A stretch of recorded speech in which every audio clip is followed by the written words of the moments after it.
hormati bersama guru kita bersama Kiai Haji Abdul Wahab Maimun, semua keluarga besar Mbah Maimun, Gus Yofur, Neng Nadia, semuanya kita hormati. Dari Pertamina semuanya, wonten Mas Ari, wonten Mas Solihin, Mas Latif, semuanya saya hormati. Saya sebetulnya sudah 3 tahun yang lalu sering dimintai ngaji sama Pertamina, dan karena saya sudah daftar jadi resi, tengok-tengok di rumah itu sudah nggak mau ya. Alhamdulillah Pertamina punya cara yang agak nggak benar itu, memanfaatkan Gus Yofur ngundang saya. Semoga Allah memaafkan. Itu otak politiknya masih jalan itu. Tapi alhamdulillah semoga ini kesalahan yang dimaafkan Allah Subhanahu wa taala. Karena politik itu penting. Dulu itu ada orang berdoa di depan makam Rasulullah SAW. Itu doanya itu agak mengganggu, itu agak menteror. Ya Allah, jika saya jadi orang baik, maka yang senang ini kekasihmu, yaitu Rasulullah SAW. Tapi kalau saya jadi orang jelek, itu yang senang musuhmu, yaitu setan. Monggo terserah, jenengan mau menyenangkan kekasih jenengan atau menyenangkan musuh jenengan, monggo monggo. Itu kata Allah, ini agak repot. Intinya terus ya sudah, kamu jadi orang baik saja biar kekasih saya seneng. Jadi kadang-kadang hubungan dengan Allah juga harus pakai politik gitu. Jadi in kuntu sholihan surra habibuk, kalau saya jadi orang soleh maka yang seneng kekasihmu. Kalau saya jadi orang jelek, yang seneng itu musuh engkau.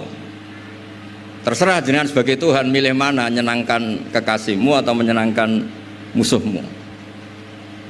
Jadi kadang-kadang dalam dunia ngaji itu juga harus ada akal-akalan gitu. Saya berkali-kali jadi korban. Sebetulnya saya senang uzlah itu bukan karena apa-apa. Satu, iktifa dengan kiai yang sudah ada. Kedua ya, bapak saya itu namanya Kiai Nur Salim, itu punya bapak namanya Mbah Nur Sam. Sepuh-sepuh itu memang uzlah. Mungkin faktor gen. Jadi saya membatasi sekali.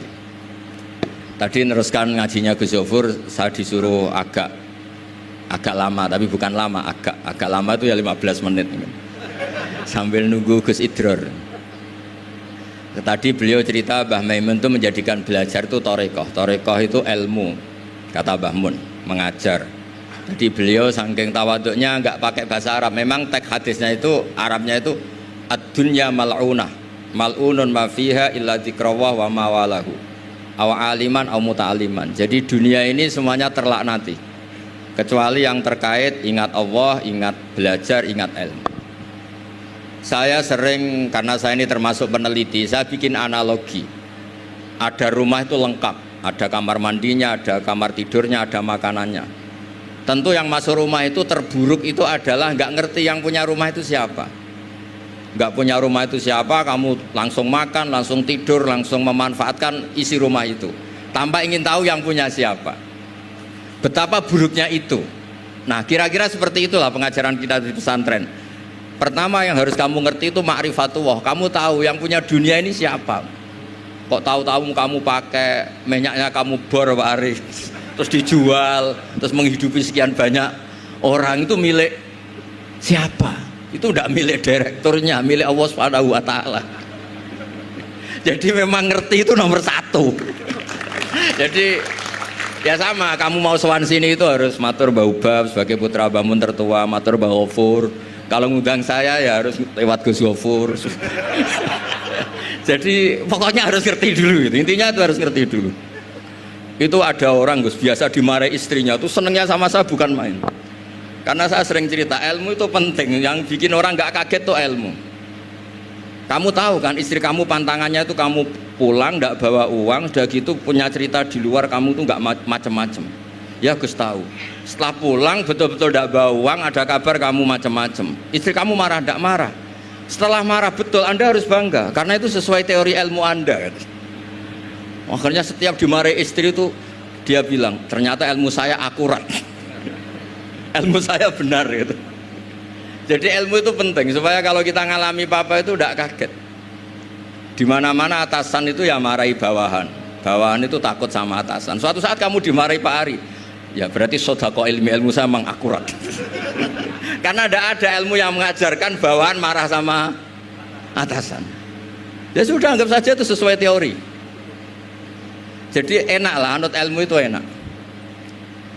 Tadi kalau Gus Zofur cerita dulu di Madrasah Sarang sampai di Al-Azhar, itu takutnya kiai itu kalau diancam santri itu boyong.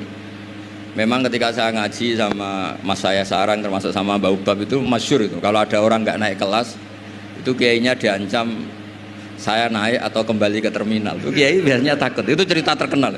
Ternyata di Al-Azhar sama. Tadi ada anak Thailand nggak hafal 8 juz, bawa tiket Gus. Saya pulang ke Thailand tidak jadi orang, Pak dosen yang dosa, lulus. Lah itu di cerita-cerita yang diceritakan Said Muhammad termasuk di Abu Abdul Farad juga gitu. Ada orang tuh dosanya banyak sekali, kesalahannya banyak sekali. Sampai diceritakan itu kesalahannya digelar itu tis'atan wa tis'ina sijillan. Kullu sijillin maddul basar. Jadi dokumen kesalahannya itu 99 bok kotak, per kotak itu sepanjang mata melihat. Sampai orang ini putus asa karena pasti masuk neraka. Tapi kata Allah, kamu tenang saja. Dan Allah itu sangat, ya kalau boleh dibahasakan itu sangat fair.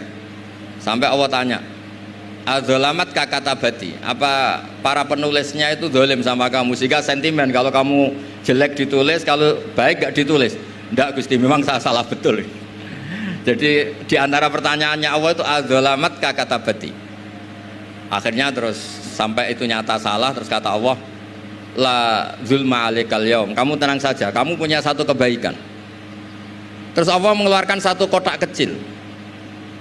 Terus kata orang itu, sudah Gusti, gak usah, gak penting. Masa 99 box dilawan kotak kecil. Tapi di situ isinya itu kalimat la ilaha illallah Muhammadur Rasulullah. Ketika malaikat disuruh nimbang sama, coba timbang kesalahan yang sebanyak itu dengan hadil kalimat. Fatosat as-sijillat.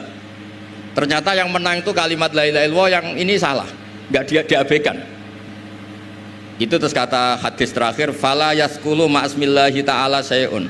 Dibanding kalimat ini semuanya itu nggak ada artinya. Karena kira-kira logikanya gini, malaikat bisa diteror sama Allah. Kamu berani ngabaikan nama saya. Jadi kalau saya dipanggil orang 1000, terus satu Gus Zofur, itu milih Gus Zofur, kamu berani mengabaikan putra Mbah Maimun, kan saya tidak berani. Jadi kira-kira gitu, malaikat ditanya sama Allah, kamu berani mengabaikan kalimat la ilaha illallah? Ya tidak berani Gus, dia sudah menangkan. Jadi intinya itu penting sekali kalimat-kalimat thayyibah la ilaha illallah Muhammadur Rasulullah, sujud tadi yang diajarkan Gus Zofur, apalagi tahajud, terus dilihat anak, katanya seneng sekali. Ternyata bapak saya ahli tahajud. Kalau nggak dilihat ya diceritakan Gus baginya. Tapi apapun itu supaya analogi ya, agama itu dimulai diantaranya selain Quran, hadis, ijma itu kias. Kias itu analogi. Ya kayak tadi, kamu masuk rumah, di situ semuanya lengkap, fasilitas lengkap, kamu pakai aja tanpa terlintas tahu yang punya itu siapa, yang mengizinkan itu siapa. Betapa buruknya itu.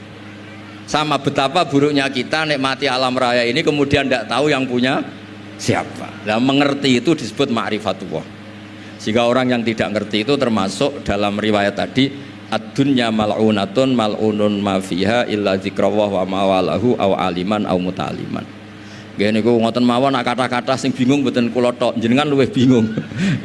Mergo napa nggih? Repot kabeh lho. Ilmu nak kakean repot. Kula mawon repot malah jenengan repot. Soalnya tak janjeni swarga ngoten mawon kersane seneng. Mau jare Gus Zofur ngoten. Ado-ado Semarang rene numpak bis mlebu hadis man salaka tariqan yaltamisu fi ilman sahalallahu lahu tariqan apa ilal jannah. Jadi pokoke ngaji teng adat pesantren guys, pokoke sing seneng wis mboten ngancam-ngancam wis. Ini wasiate bapak kula. Bapak kula sering cerita, wong ning omah diamuk bojone utange akeh, ning tempat ngaji diancam neraka. Dadi ning omah diancam, ning tempat ngaji diancam. Jadi min jahanam ila jahanam. Kata bapak saya, pokoke ngaji ku sing seneng. Alhamdulillah guru saya juga guru bapak saya Mbah Maimun tuh kalau ngaji ya guyon itu. Sampai pernah beliau cerita, aku tahu disalahno wong ngaji kok guyon terus. Dewe Bamun lucu. Mergo aku wis iso maca, cara rapati iso ya ora iso guyon mergo wis meruntus roh kitab iku. Mas kok mikir terkipe piye wis meruntus. Ora kober apa? Guyon. Supir nampun ahli kan santai mawon guyon, nak latihan kan tegar. Jadi kadang-kadang guyon itu buktekno alime orang tertentu, tapi tentu yang sekali berbahmun, yang sekali orang-orang itu. Nggih mboten mawon kula kepengin nggih pokoke jenengan ngerti lah kenapa yang tidak malun, yang tidak terlaknati itu orang yang ngerti, karena kamu masuk Pertamina harus tahu direkturnya siapa, prosedurnya kayak apa, masuk rumah juga gitu, nyupir juga gitu. Pertama yang harus tahu ini remnya kayak apa, semuanya harus tahu. Dan tentu di alam raya ini yang penting adalah tahu. Makanya Imam Bukhari ketika cerita babu fadilatil ilm, terus beliau mendalil qala ta'ala fa'lam annahu la ilaha illallah fabada'a bil ilmi. Kata beliau kalimat yang menyelamatkan dunia akhirat itu la ilaha illallah Muhammad Rasulullah. Hanya kata ilmu yang bisa mendahului kalimat itu, yaitu fa'lam annahu la ilaha illallah. Jadi kalimat yang sesakral itu gak ada kata yang mendahului kalimat itu kecuali kata ilmu, yaitu fa'lam. Kata Imam Bukhari fabada'a bil ilmi. Nggih, ngoten mawon Mas Ari, matur nuwun sanget. Assalamualaikum warahmatullahi wabarakatuh.